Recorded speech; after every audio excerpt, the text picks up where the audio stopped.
అండి, మళ్ళీ వచ్చేసింది మీ చందమామ ఇంకొక చందమామ కథతో. ఈరోజు నేను మీకు చెప్దాం అనుకునే ఆ చందమామ కథ పేరేంటంటే వెండి కోరలు. ఒక ఊళ్ళో సూరన్న గోపన్న అని ఇద్దరు మిత్రులు ఉండేవాళ్ళు. ఇద్దరు నా అన్న వాళ్ళు లేని అనాథలు. అలాగే వాళ్ళకు ఉండడానికి ఇల్లు వాకిలి కూడా లేదు.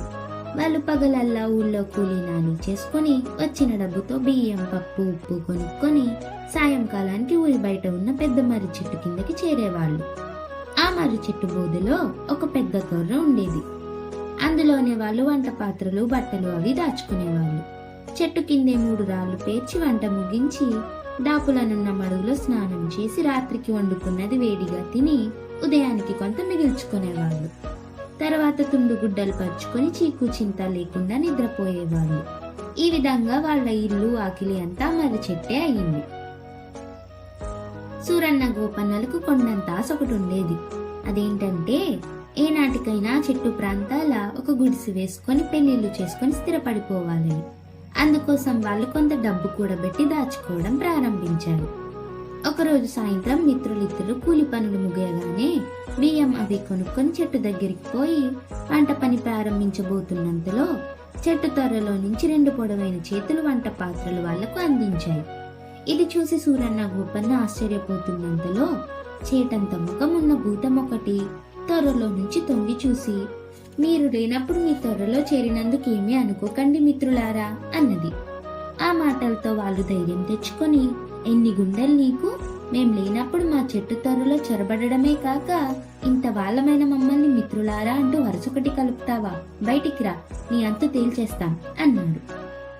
వాళ్ళలా అనగానే భూతం దమ్మిడి అంత ముఖం చేసుకుని తొర్రలో నుంచి చెంగున బయటకు దూకి సూరన్న గోపన్నల కాళ్ళ మీద పడి గొల్లుమంటూ, "మీరు కూడా కాదు కూడదంటే నేనెక్కడ తలదాచుకోగలను? నా తోటి భూతంగాళ్ల మధ్య ఉండేందుకు నాకెలాగూ అర్హత లేదు. వాళ్ళు నన్ను వెలివేశారు. మిమ్మల్ని ఒక రోజల్లా చాటుగా ఉండి గమనించి మంచి వాళ్ళని మీ పంచ చేరాను" అన్నది భూతం. భూతం దుఃఖం చూసి మిత్రులిద్దరూ కాస్త శాంతించి, "నీ తోటి వాళ్ళ మధ్య ఉండడానికి నీకు అర్హత లేదా? కారణం ఏంటి?" అని అడిగారు. అప్పుడు భూతం నోరు బాణాలా తెరిచి చూపించి, "చూశారు కదా, నా కోరలు 2 ఊడిపోయాయి. ఇలాంటి భూతం తమ మధ్య ఉండడం అవమానమని మిగిలిన భూతాలు నన్ను గెంటేశాయి. ఇక్కడ ఉండనిస్తే మీకు చేదోడు వాదోడిగా పడి ఉంటాను. మీరు తినే వాటిలో నాకు గుప్పెడు మెతుకులు పడేయండి చాలు" అన్నది. అందుకు సూరన్న, "మా జానెడు పట్టలు నింపుకోవడానికి ఇప్పటికే పడదాని పాటలు పడుతున్నాం. నీ బానెడు కడుపు నింపాలంటే మాటలా? మరెక్కడికైనా పో" అన్నాడు. అయితే గోపన్న సూరన్నను తొందరపడవద్దని భూతంతో, "ఇంతకు నీ కోరలు ఎలా ఊడిపోయాయో చెప్పావు కాదు" అన్నాడు. భూతం గోపన్న కేసి దిగులుగా చూస్తూ, "అదంతా ఒక పెద్ద కథ" అంటూ ఏదో చెప్పబోయేంతలో సూరన్న కోపంగా, "కూలీ నాలి చేసుకుని బతికే మాకు పెద్ద కథ కాదు కదా, చిన్న కథ కూడా వినే తీరుబాటు లేదు" అని గోపన్నతో, "ఒరే, నీకు బుద్ధుందా? ఏ భూతం కోరలు ఎలా ఊడితే నీకెందుకు" అన్నాడు. అప్పుడు భూతం ఏడుపు గొంతుతో, "కోరలు లేనందువల్లనే కదా నా ఆహారం నేను సంపాదించుకోలేని అసమర్థుణ్ణయ్యాను. ఛీ, నాలాంటి చచ్చుభూతం ఉండేం లేకేం" అంటూ తలను మర్రి చెట్టు బోతికేసి గట్టిగా కొట్టుకున్నది. అది చూసి సూరన్నకు కూడా మనసు కరిగి, "సరే, అట్టే దిగులు పడక ఇక్కడే బుద్ధిగా పడి ఉండు" అన్నాడు. భూతం ఆ మిత్రులిద్దరికి వంగి వంగి దండాలు పెట్టింది. గోపన్న మరొకసారి భూతాన్ని కోరలు ఊడిపోయిన కారణమేమిటో చెప్పమని అడిగాడు. భూతం అందుకు పెద్దగా నిట్టూర్చి, "సమయం వచ్చినప్పుడు తప్పక చెబుతాను. ఇప్పటికే బాగా చీకటి పడిపోయింది, వంట ప్రారంభించాలి" అని చిటికలో వంట పూర్తి చేసి సూరన్న గోపన్నలతో పాటు తాను వడ్డించుకున్నది. భూతం వంట మిత్రులిద్దరికి చాలా బాగున్నది. తృప్తిగా తిన్నారు. మరుసటి రోజు ఉదయం భూతం సూరన్న గోపన్నల కంటే ముందుగా నిద్ర లేచి చెట్టు కింద ఉన్న చెత్తా చెదారమంతా ఉచ్చి శుభ్రం చేసింది. తర్వాత వాళ్ళ మాసిన బట్టలన్నీ మడుగు దగ్గరకు తీసుకుపోయి మల్లె పువ్వులా ఉతికి ఆరేసింది. వంటకు కావలసిన ఎండు పుల్లలు ఏర్కొచ్చింది. భూతం పనితనం చూసి మిత్రులిద్దరూ ముచ్చటపడ్డారు. సూరన్న గోపన్నలు ఆ రోజు మునుపటి కన్నా ఎక్కువగా కష్టించి పనిచేశారు. ఎందుకంటే ఇప్పుడు భూతం పోషణ భారం కూడా వాళ్ళ మీద పడింది. అనడానికి భూతం గుప్పెడు మెతుకులు చాలన్నా రాత్రి కుండడన్నం అవలీలగా తినేసింది. ఆ సాయంత్రం లెక్క చూసి డబ్బులు ఇచ్చేటప్పుడు షావుకారు వాళ్లను ఏరా, మీరు గుట్టు చప్పుడు కాకుండా పెళ్ళేమైనా చేసుకున్నారా? రోజు కన్నా ఎక్కువ సంపాదనలో మునిగిపోయారు అని నవ్వుతూ అడిగాడు. అలా షావుకారు నవ్వినప్పుడు ఆయన నోటిలోని బంగారు పన్ను తలుక్కుమని మెరిసింది. ఆ క్షణంలో సూరన్న గోపన్నలకు ఒక ఆలోచన వచ్చింది. దారిలో సూరన్న గోపన్నతో, ఏరా గోపన్న, మనుషులకు పళ్ళు ఉడితే బంగారు పళ్ళు కట్టించుకున్నట్టు మనం భూతంగాడికి కూడా బంగారు కూరలు కట్టిస్తే ఎలా ఉంటుందంటావు అని అడిగాడు. బంగారు కూరలా అంటూ గోపన్న ఆశ్చర్యపోయి, మనం కూడబెట్టిన డబ్బు ఖర్చు పెట్టి వెండి కూరలు చేయించి కట్టిద్దాం. దాని అవసరానికి ఏ కూరలైతేనే, దానితో భూతం పూర్వపు శక్తి సామర్థ్యాలతో మనం కోరినవి తెచ్చిపెడుతూ కృతజ్ఞతగా మన కాళ్ళ దగ్గర పడి ఉంటుంది. పైగా దాని ఆహారం అదే సంపాదించుకుని మనల్ని కూడా పోషిస్తుంది. ఈ సంగతి భూతానికి కూడా చెప్తే చాలా సంతోషిస్తుంది అన్నాడు. ఆ మన్నాడు వాళ్ళిద్దరూ భూతానికి సంగతి చెప్పి కూడబెట్టిన డబ్బంతా తీసుకుని పట్నానికి ప్రయాణమయ్యారు. భూతం కళ్ళ వెంట ఆనంద బాష్పాలు రాల్చింది. పట్నం చేరిన మిత్రులిద్దరికీ ఒక అనుమానం వచ్చింది. వెండి బంగారు వస్తువులు చేసే ఎవడి వద్దకైనా వెళ్లి కూరలు చేసి ఇవ్వమని ఎలా అడగడం? వాళ్ళు ఒకరిద్దరిని అలా అడగగా వాళ్ళు సూరన్న గోపన్నలను దెయ్యాన్ని చూసినట్టుగా చూసి దడుచుకున్నారు. మిత్రులిద్దరూ కొంతసేపు రకరకాల ఆలోచనలు చేసి చివరకు సరబయ్య అనే అతడి దగ్గరికి వెళ్లి తాము ఒక నాటక సమాజం మనుషులమని, అందులో భూతం వేషం వేయబోతున్న వాడికి వెండి కూరలు కావాలని కథ కల్పించి చెప్పారు.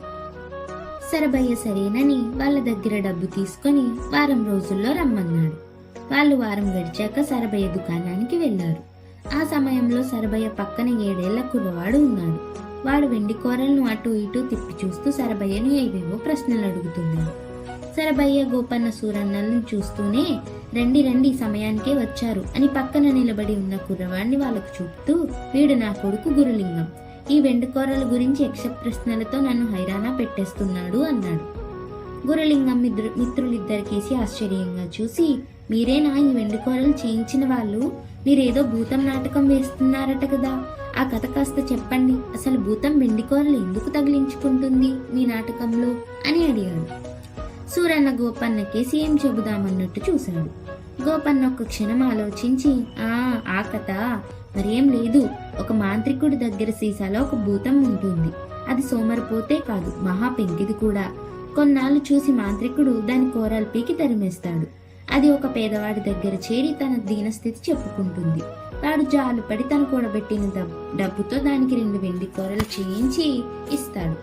అప్పటి నుంచి ఆ భూతం వాడికి ఎంతో సహాయం చేస్తూ బుద్ధిగా ఉంటుంది అన్నాడు. గురులింగం అంతా విని పకపక నవ్వి, మీ కథలో పెద్ద లోపమే ఉన్నది. సోమరిపోతూ పెంకిదైన భూతం మనిషికి మాత్రం ఎందుకు సాయం చేస్తుంది? కూరలు పెట్టుకుని తన దారిని తాను పోతుంది అన్నాడు. సూరన్న గోపన్నలకు వాడి మాటలకు బెదురుకొని వెండి కూరలు తీసుకుని బయలుదేరారు. దారిలో గోపన్న, ఆ కుర్రవాడు చెప్పినట్టుగా భూతం మనల్ని మోసం చేయదు కదా అన్నాడు. అందుకు సూరన్న, మనది మంచి భూతంలా కనిపిస్తున్నది, అయినా దాని పుట్టు పూర్వోత్తరాలు అడిగి తెలుసుకుందాం అన్నాడు. వాళ్ళు మర్రి చెట్టు దగ్గరకు వచ్చి సరబయ్య దుకాణంలో జరిగిందంతా భూతానికి వివరంగా చెప్పి, ఆ కుర్రవాడు చెప్పినట్టుగా నువ్వు మమ్మల్ని మోసగించి చూసావో ఆ కనబడే మడుగులో పాతి పెడతామన్నారు. భూతం కళ్ళ నీళ్లు పెట్టుకొని, ఇక ఇప్పుడు నా కూరలు ఎలా పోయాయో ఎంతో మేలు చేసిన మీకు చెప్పక తప్పదు అని ఇలా చెప్పింది. నన్ను పట్టుకొని సీసాలో బంధించిన వాడి పేరు భూతాల ప్రేతయ్య. వాడికి పిశాచాల పేరయ్య అనే మాంత్రిక మిత్రుడు ఒకడున్నాడు. వాడు ఒక భూతాన్ని పట్టుకున్నాడు. ఆ మంత్రగాళ్ళిద్దరూ నా భూతం గొప్ప శక్తి గలదంటే నా భూతం గొప్ప శక్తి గలదని పేచీలు పడుతూ మా మధ్య పోటీలు పెట్టేవారు. తాటి చెట్లను కూకటి వేళ్లతో పీకి భుజాన వేసుకొని ఆమడ దూరం పరిగెత్తి రావడం, నదిలో దూకి మొసళ్లతో కుస్తీలు పట్టి వాటిని ఒడ్డున పడేయడం, ఇలా ఉండేవి ఆ పోటీలు. ఒకసారి ఆ దుష్టులిద్దరికి ఒక విపరీతమైన ఆలోచన వచ్చింది. 2 బండరాళ్లకు లావుపాటి మేకులు బిగించి కట్టి ఆ మేకును పళ్ళతో పట్టుకొని నేను నా సాటి భూతం రాళ్లను కోసడు దూరంలో ఉన్న ఒక గుట్ట మీదకు లాక్కుపోవాలి. ఈ పోటీ సమయంలో నా 2 కూరలు ఊడిపోయాయి. నేను ఓడిపోయాను. దానితో ఉగ్రుడైపోయిన ప్రేతయ్య నన్ను చింతబరకెలతో బాది వెళ్ళగొట్టాడు. నేను మీ పంచన చేరాను. ఇది విని సూరన్న గోపన్న చాలా సంతోషించారు. ఇంత శక్తిగల భూతం తమకు ఎక్కడి నుంచైనా నిధి నిక్షేపాలు తవ్వి తెచ్చి పెట్టగలదనుకున్నారు. ఆ తర్వాత ఈ కూలీ నాలి పనులు మాని ఒక పెద్ద మేడ కట్టుకుని పెళ్లిళ్లు చేసుకుని సుఖపడిపోవచ్చు. ఇలా అనుకుంటూ వాళ్ళు భూతానికి వెండి కూరల్ని సరబయ్య చెప్పిన విధంగా అమర్చి దాని మడుగు నీళ్ళ దగ్గరకు తీసుకుపోయి నీళ్ళలో ముఖం పెట్టి చూసుకోమన్నారు. భూతం నోరు తెరిచి నీళ్ళలో తన నీడ చూసుకుని ఉత్సాహంగా చప్పట్లు చరిచి, ఆహా, ఏం వెండి కూరలు, ఊడిపోయిన వాటి కంటే ఇవే 1000 రెట్లు బాగున్నవి అంటూ రివ్వున గాలిలోకి లేచి సూరన్న గోపన్నలు ఏదో అడగబోయే లోపలే మాయమైపోయింది. మిత్రులిద్దరూ నిర్గాంతపోయారు. దిగులుగా మరి చెట్టుకేసి బయలుదేరారు. అప్పుడు సూరన్న గోపన్నతో, ఒరే, చిన్నవాడైనా ఆ శరభయ్య కొడుకున్న బుద్ధి మనకు లేకపోయింది. ఆ కుర్రవాడు చెప్పిన తర్వాతైనా మనం భూతాన్ని తరిమేసి ఉండవలసింది. ఇదేదో ఒరగబెడుతుందనుకుని దాచుకున్న డబ్బంతా దాని వెండి కూరలకు ఖర్చు పెట్టేశామన్నాడు. జవాబు చెప్పేందుకు గోపన్నకు ఏమీ తోచక అవునన్నట్టుగా తలాడించి ఊరుకున్నాడు.